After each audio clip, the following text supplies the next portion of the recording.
Okay, so let's start our discussion of this deformed shell model, basically beginning with this anharmonic harmonic oscillator.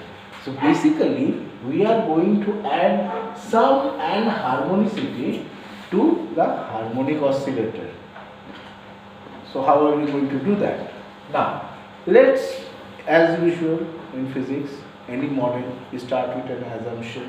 So let's start with the assumption that the density of a deformed nucleus can be ideally represented by an ellipsoidal distribution.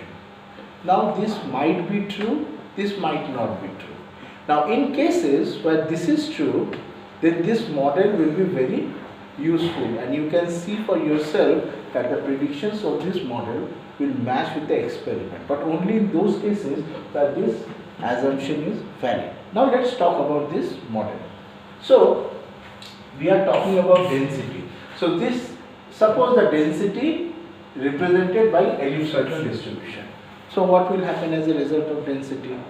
The potential will also be represented by ellipsoidal, right?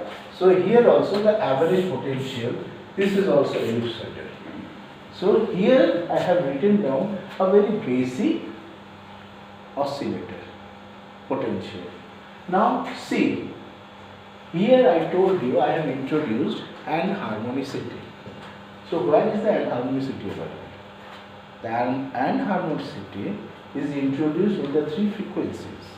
Previously, if you remember, when we were talking about harmonic oscillator, the three frequencies were the same, right? Now you can think of it as if we have got, if the entire structure is spherical, right? Entire structure is spherical. Now you choose three ants, tinte pipre.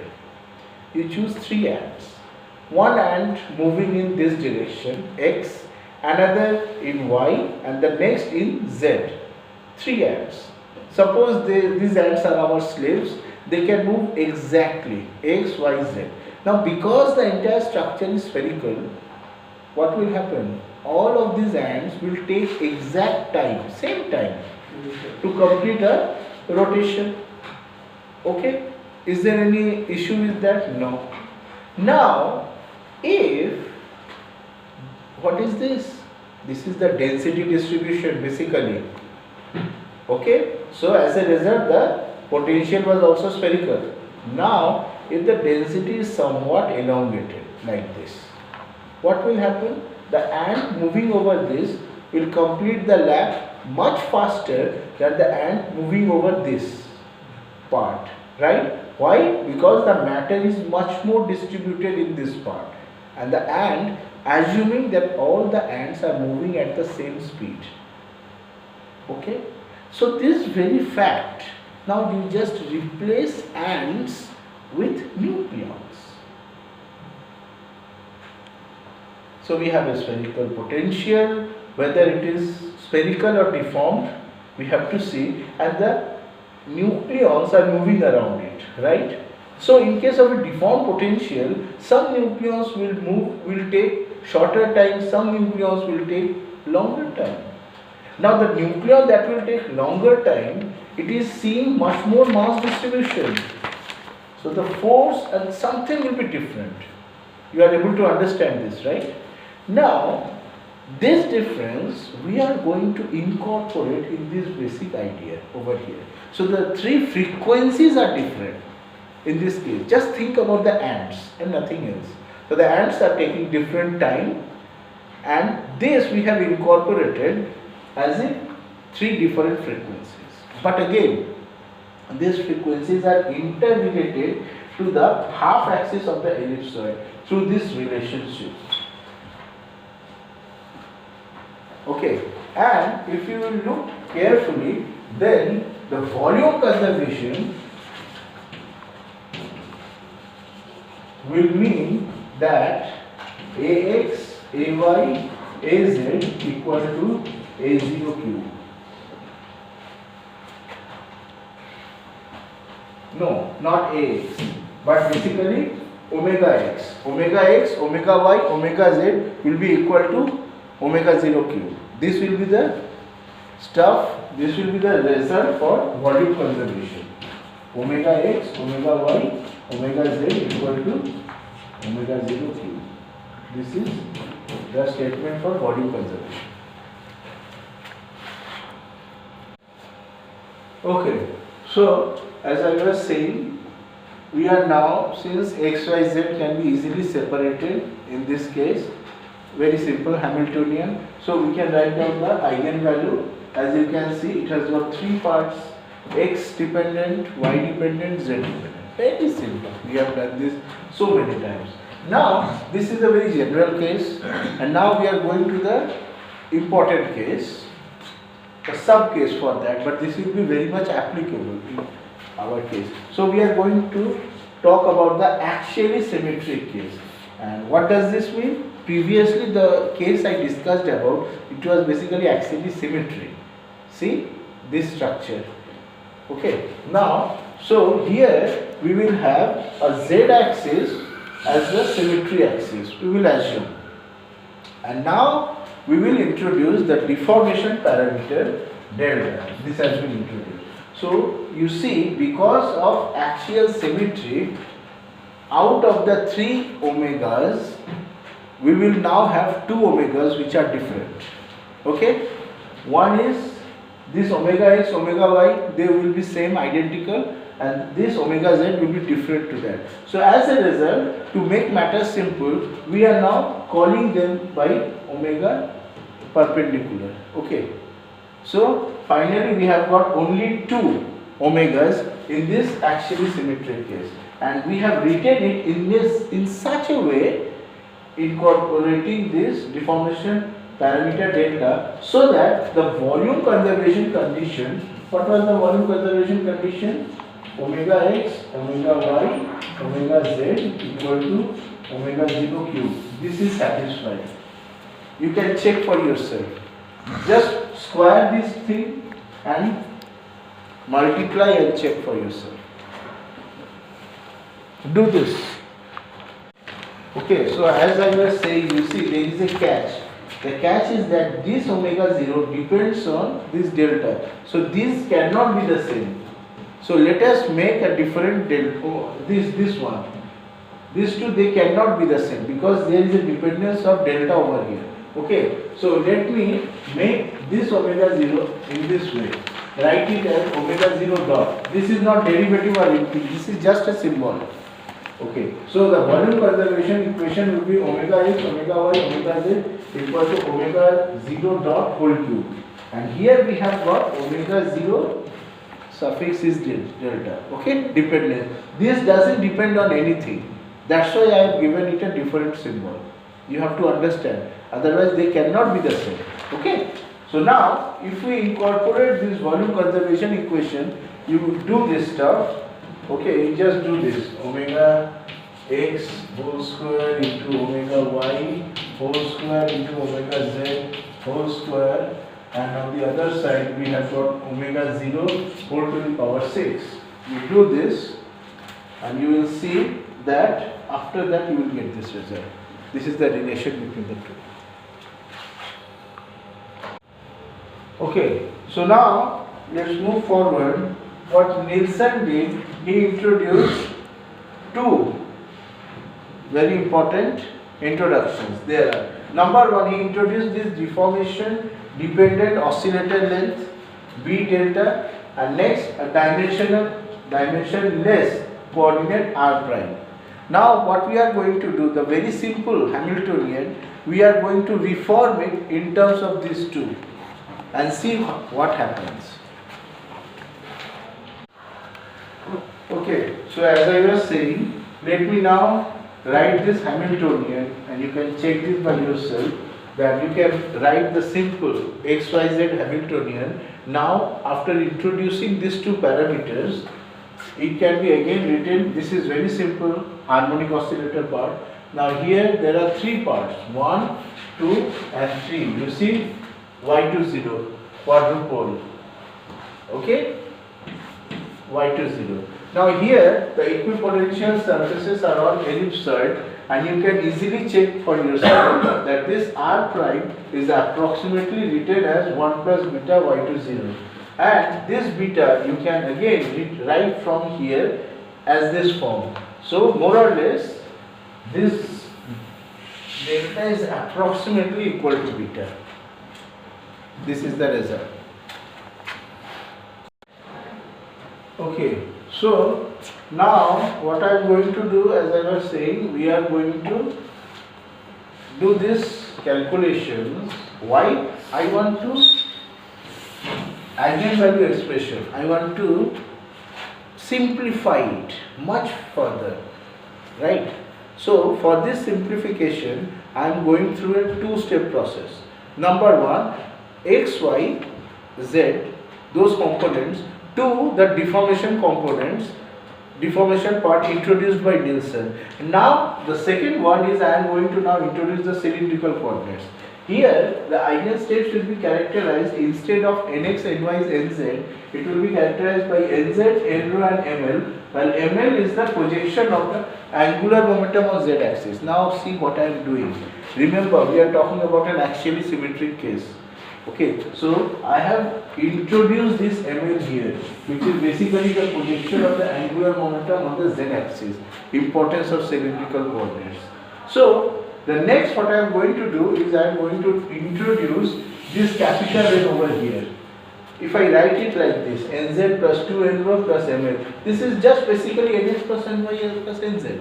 Now if I do this, then the eigenvalues which I wrote down in the previous case, this can be written down in this form. You can just do this check by yourself. And if I use the n, then it becomes much simpler. Okay, so eigenvalue, it depends on omega 0 dot, n, delta and nz. Remember, for the case of axial symmetry, this ml is a good quantum number. Okay. Okay, so as I was saying, ml along with sz and jz, they are good quantum number, and this is jz has an eigenvalue omega, which is ml plus ms, and basically ml plus minus half. Now here the Nielsen quantum numbers, they are this set: omega, pi, n, nz, ml. These five quantum numbers are collectively known as Nielsen quantum number, and pi is basically the parity, minus 1 to the power n. So after this we will now try to draw a level scheme. So try to do this yourself first, then I will show you. We will now discuss the level scheme for n is equal to 3. See, so I just asked you to write down the eigenvalue for n is equal to 3 case. N is equal to 3, this is the eigenvalue. Okay, as usual, this is a constant, this is a constant, so only variables here are this delta and this nz. So what does this mean? This means that this omega 0 eigenvalue will change depending on this deformation and nz. Okay, so now the next thing that we will do is construction of the Nielsen quantum number. This is very important. Now remember, this is n is equal to 3 case. So what is capital N? Capital N is equal to nx plus 2 nρ plus ml. So write 3 over here, and so if you write 3 over there, then you can calculate the corresponding nz, nρ and ml from this. And I have just written it, the various possibilities over here. Just check this nz, if it is equal to 3, then the rest is all 0. Very simple, rest is all 0. Suppose nz is equal to 2, then only 1 left. I can have 1 from here or here also, right? So see, these are the possibilities. And also important, how many degeneracies are there? This is also important. 4 4, 3 4, 2 4, 1 4. Okay. So after this, we can draw this entire stuff over here. So this is the corresponding level structure.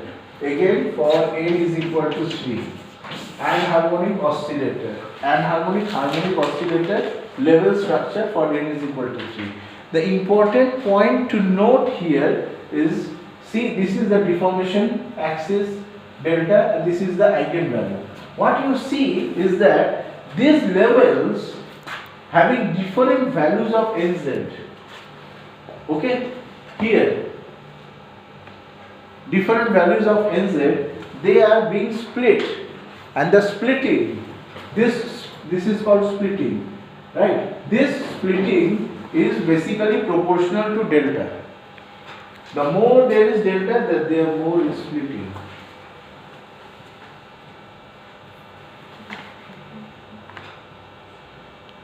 Okay.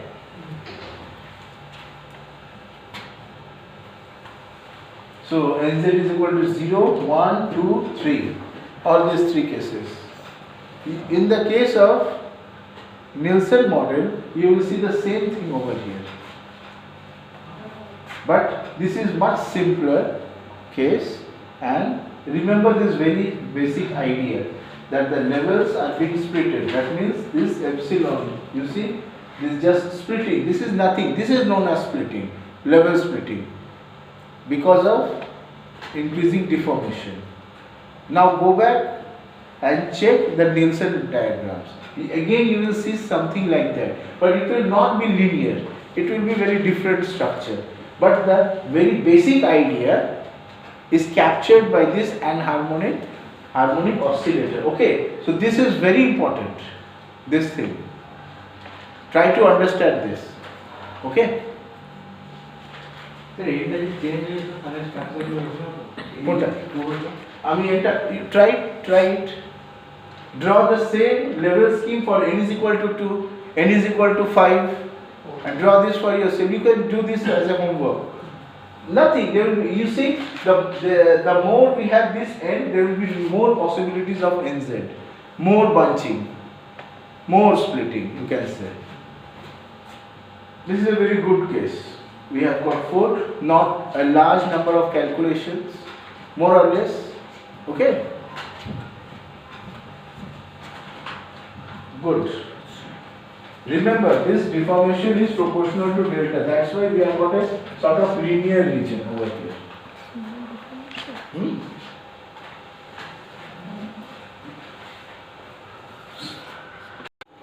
Okay. So now let me finalize what we have been talking about over here. So this is the anharmonic harmonic oscillator, where we have introduced the anharmonicity basically through this delta dependent term. You can see, compare it with the harmonic oscillator case. Okay, see over here, what's the scenario for the harmonic oscillator? We have just h cross omega 0 n 3 by 2 3 by 2, again a constant term, no problem, right? But look over here, we have got this effect of delta introduced. So basically here anharmonicity has been introduced, or you can say that the deformation has been introduced in an harmonic oscillator approximation because of this. So this is the result of introducing deformation in harmonic oscillator approximation.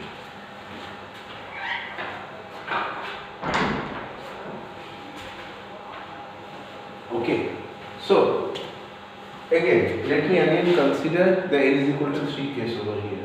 N is equal to 3. Now here, this n is equal to 2 small n minus 1 plus L. So how can we get n is equal to 3? If small n is 1 and L is 3, or if small n is 2 and L is equal to 1. So in this case, we have got only twofold degeneracy. Now compare this with that case over here. See, the very fact that this delta deformation, right? If this is equal to 0, then everything becomes consecutive over here, and that's the harmonic oscillator case, right? But again, the very presence of delta splits the level. But again, even if there is level splitting, there is still a 4-fold degeneracy for nz equal to 0 case, 3-fold degeneracy for nz equal to 1 case, twofold degeneracy for nz equal to 2 case, and again there is an approximately one-fold degeneracy for nz equal to 3 case. Now you have to consider this. This is very important. Okay, this thing. So although there is a level splitting, but even in spite of this, there is degeneracy in the levels. Interesting, isn't it? Okay, so that's it. So I have basically compared both harmonic and harmonic oscillator Hamiltonians, and that's the case. Good.